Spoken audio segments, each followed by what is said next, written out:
연예가의 소소하고 핫한 소식들을 전해드리는 비컨 뉴스입니다. 그럼 이번 주 헐리우드 리포트 시작합니다. 오늘은 퀴즈로 시작하겠습니다. 이 사람이 누군지 맞춰보세요.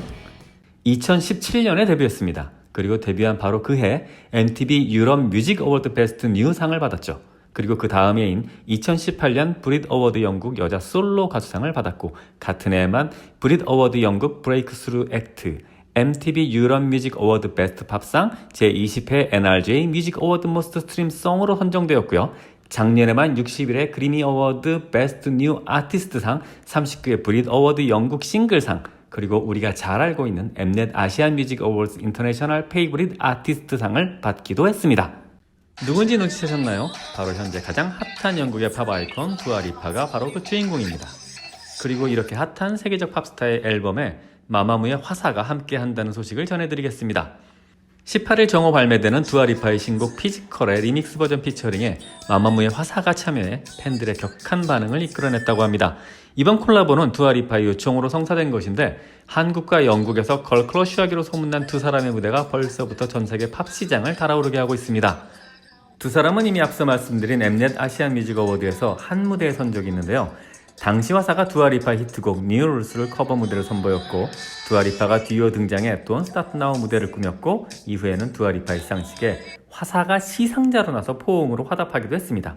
두 사람이 함께한 곡 피지컬은 전 세계적으로 열풍인 레트로 스타일을 반영한 복고풍의 댄스곡으로, 감각적인 신디사이저 사운드와 두아리파와 화사의 중저음 보이스가 조화를 이루며 매력적인 레트로 팝을 선보였다고 합니다. 특히 리믹스 버전에서는 한국어 가사가 추가된다고 하니 꼭 한번 확인해 들어보시기 바랍니다. 두아리파와 화사의 피지컬은 4월 3일 발매 예정인 두아리파의 정규 2집 퓨처 노스텔지어 앨범에 포함되어 있으니 조금 기다리셔야 할 것 같습니다. 요즘 어떻게 지내세요?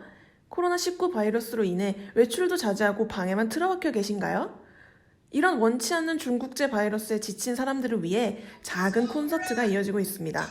위험하지 않냐고요? 네, 절대 위험하지 않습니다. 그리고 무료입니다. 바로 존 레전드의 온라인 자선 콘서트 소식입니다. 존 레전드는 그의 인스타그램에서 라이브 스트리밍 콘서트를 진행했습니다. 뿐만 아니라 존 레전드의 아내이자 배우 겸 모델인 크리시 티건도 이 콘서트에 함께했다고 하니 놓치기 아까운 콘서트였던 것 같습니다. 트위터에서 존 레전드는 콜드플레이의 보컬 크리스 마틴으로부터 영감을 얻었다고 밝히며, 내 절친한 친구인 크리스 마틴이 집에서 작고 아주 사랑스러운 콘서트를 했었다. 그리고 나 또한 콘서트를 할 예정이다. 곧 만나자. 우리는 이 역경을 같이 이겨낼 수 있다. 라고 말했습니다. 존 레전드의 스트리밍 콘서트는 18일에 있었는데요. 혹시 라이브로 못 보신 분들도 그의 인스타그램에서 다시 볼 수 있으니 모두 존 레전드 콘서트로 조금이나마 위로받고 힘내셨으면 합니다. 세상에서 가장 사랑스러운 부부가 있다면 아마 이 커플이 아닐까 합니다. 솔직히 두 사람이 끝까지 잘 살아주었으면 하는 바람까지 하게 됩니다. 바로 라이언 레이놀즈와 블레이크 라이브리입니다. 이 사랑스러운 두 부부는 코로나 바이러스 감염 극복에 써달라며 미화 100만 달러, 하나로 약 12억 4천만 원을 기부했다고 합니다. 라이언 레이놀즈는 17일 자신의 SNS를 통해 코로나19는 노령층과 저소득층 가정에 심각한 피해를 끼쳤다. 그래서 나는 아내와 함께 피딩 아메리카와 푸드뱅크 캐나다에 100만 달러를 기부하게 됐다고 밝혔습니다. 또한 그는 자신의 기부를 알리는 것으로 그치지 않고, 이 기관들은 우리의 도움이 절실히 필요하다라는 멘트로 다른 이들의 참여를 독려하기도 했습니다. 얼마 전 라이언 레이놀즈는 미국의 중견 통신사 민트 모바일을 인수해 화제가 됐었는데요. 그때도 인수 이유가 아주 인상적이었습니다.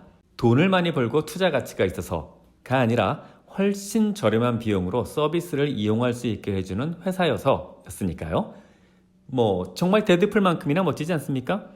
대중들로부터 받은 사랑으로 번 돈을 어떻게 사용해야 하는지 아는 진정한 스타가 아닌가 싶습니다. 이제 그린랜턴으로 글을 까는 언행은 좀 자제해야 할 것 같습니다.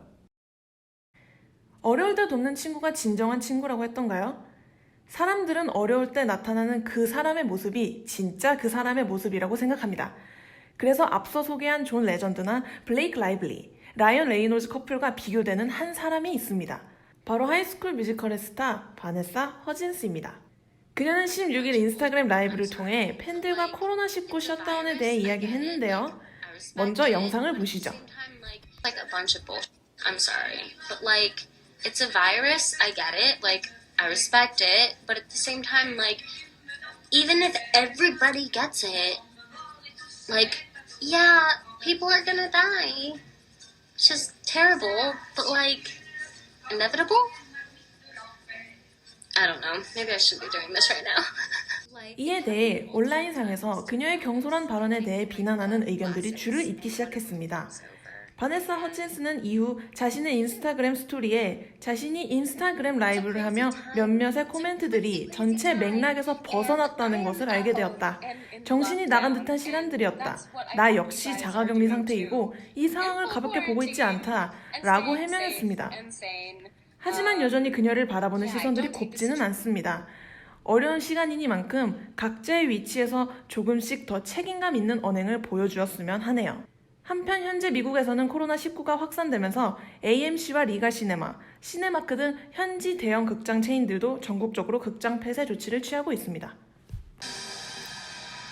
제가 아는 한 이 남자가 제일 차를 멋지게 몰 줄 알죠. 소신도 있고 센스도 있습니다. 뭐 DJ로도 유명하다고 하죠. 바로 베이비 드라이버의 안젤 엘고트입니다. 왠지 숫기 없어 보이지만 묵직하게 한 방 먹일 줄 아는 그가 헐리우드의 거장 스티븐 스필버거를 만났다는 소식입니다. 두 사람의 만남이 얼핏 상상이 되지 않으신다고요? 그렇다면 이 장면 어떠세요? 바로 고전 헐리우드 뮤지컬 웨스트 사이드 스토리입니다. 이 영화는 거장 스티븐 스필버거의 첫 번째 뮤지컬 영화 도전작이기도 한데요.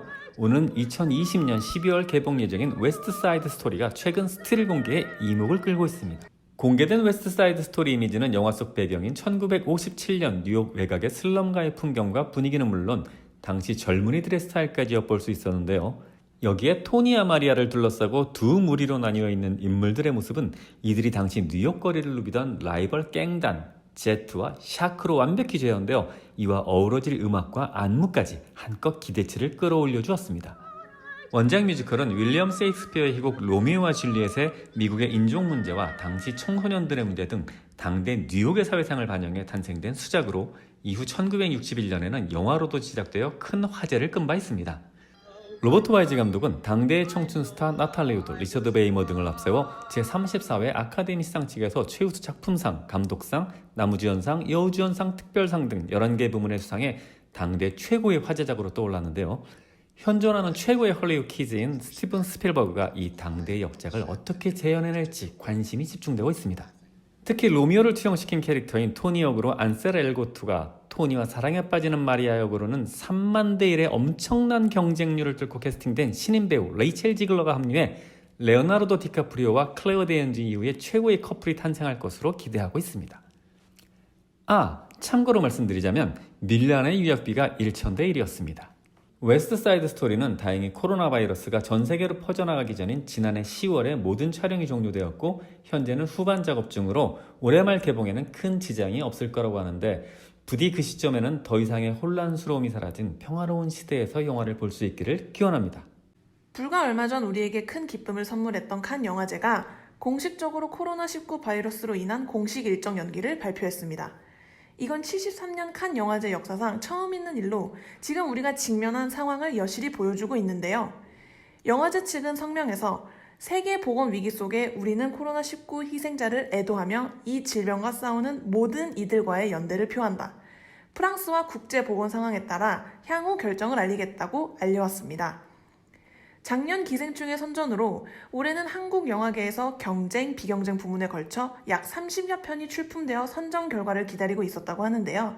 5월 예정이었던 영화제가 여름 이후로 미뤄지면서 칸 최초 공개 후 국내 개봉을 준비하던 영화들의 도미노 상영 연기가 불가피하게 됐습니다. 며칠 전 마일리 사이러스가 SNS를 통해 사재기를 할 만큼의 상황이 아니다. 제발 서로 양보하자 라고 팬들에게 부탁을 했다는데요. 이 상황을 보면서 우리의 건강한 시민의식에 대해 다시 한번 생각하게 되었습니다. 어쨌든 우리는 지금 이 닥친 상황들을 현명하게 잘 헤쳐나갈 수 있을 겁니다. 모두 건강하시길 바라고 시청해주셔서 고맙습니다.